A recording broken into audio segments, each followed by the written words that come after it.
La parabole du fils prodigue se trouve dans Luc 15, 11, 32. Le personnage du Père qui pardonne, qui reste constant tout au long de l'histoire, est une image de Dieu. En racontant l'histoire, Jésus s'identifie à Dieu dans son attitude aimante envers les perdus, symbolisée par le fils cadet. Le frère aîné représente les pharisiens et les docteurs de la loi. Le thème principal de cette parabole n'est pas tant la conversion du pécheur, comme dans les deux paraboles de Luc 15, mais plutôt la restauration d'un croyant dans la communion avec le Père. Dans les deux premières paraboles, le propriétaire est parti chercher ce qui était perdu, Luc 15, 1, 10. Alors que dans cette histoire, le Père attend et guette avec impatience le retour de son Fils. Nous voyons une progression à travers les trois paraboles de la relation d'1 sur 100 à 1 sur 10 à 1 sur 1, démontrant l'amour de Dieu pour chaque individu et son attention personnelle envers toute l'humanité. Nous voyons dans cette histoire la grâce du Père, éclipser la nature pécheresse du Fils, car c'est le souvenir de la bonté du Père qui amène le Fils prodigue à la repentance. Romains 2, 4. Jésus plante le décor de la parabole du Fils prodigue dans Luc 15, 11. Dans Luc 15, 12, le fils cadet demande à son père sa part de son héritage, qui aurait été la moitié de ce que son frère aîné aurait reçu. En d'autres termes, le fils cadet a demandé un tiers de l'héritage. Bien qu'il ait parfaitement le droit de demander, ce n'était pas une chose aimante à faire, car cela impliquait qu'il souhaitait la mort de son père. Au lieu de réprimander son fils, le père lui accorde patiemment sa demande. C'est une image de Dieu, laissant un pécheur suivre sa propre voie. Deutéronome 30, 19.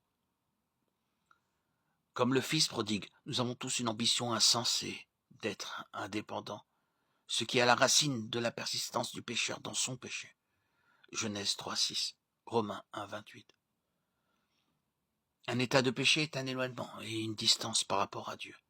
Un état de péché est aussi un lieu de mécontentement constant. Romains 1, 21. Dans Luc 12, 15, Jésus dit « Gardez-vous de toute espèce de cupidité. La vie d'un homme ne dépend pas de ses biens. » Le fils cadet de la parabole a appris à ses dépens que la convoitise mène à une vie d'insatisfaction et de déception. Il a également appris que les choses les plus précieuses de la vie sont celles que nous ne pouvons ni acheter ni remplacer. Dans Luc 15, 13, le fils cadet part dans un pays lointain.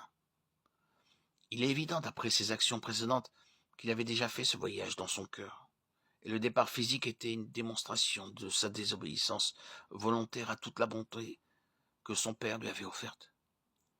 Dans le pays étranger, le fils prodigue dilapide tout son héritage pour des satisfactions égoïstes et superficielles, perdant tout.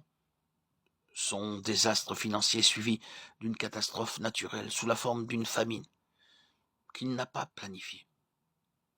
À ce moment-là, il se loue à un non-juif et se retrouve à nourrir des porcs, un travail détestable pour le peuple juif.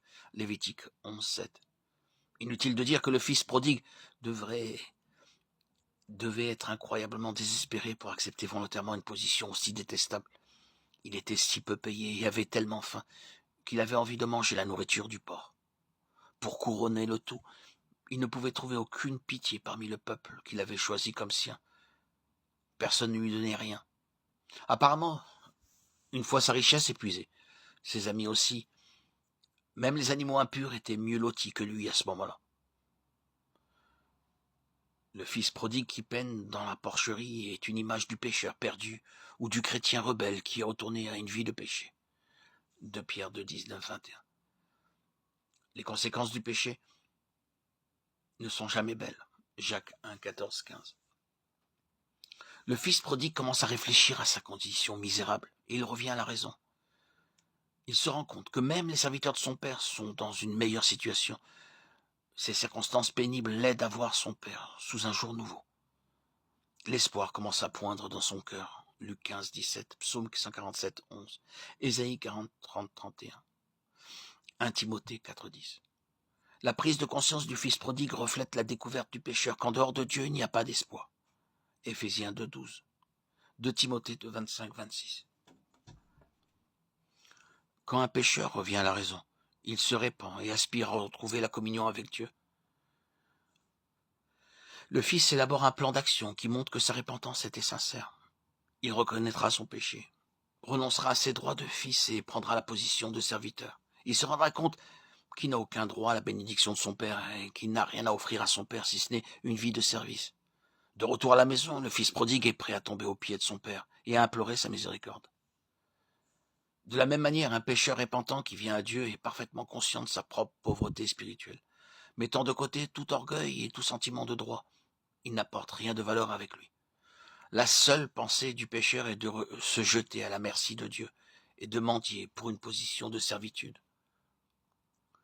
Si nous confessons nos péchés, il est fidèle et juste pour nous les pardonner et pour nous purifier de toute injustice.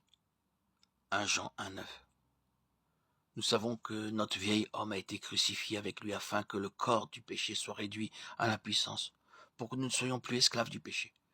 Car celui qui est mort a été libéré du péché. Or, si nous sommes morts avec Christ, nous croyons que nous vivrons aussi avec lui. Nous savons que Christ, ressuscité des morts, ne mourra plus jamais. La mort n'a plus de pouvoir sur lui, car il est mort une fois pour toutes. Il est mort au péché, mais il vit pour Dieu. De même, considérez-vous vous-même comme mort au péché et comme vivant pour Dieu en Jésus-Christ. Romains 6, 18. Je vous exhorte donc, frères, par les compassions de Dieu, à offrir vos corps comme un sacrifice vivant, saint, agréable à Dieu, ce qui sera de votre part un culte raisonnable. Romains 12, 1.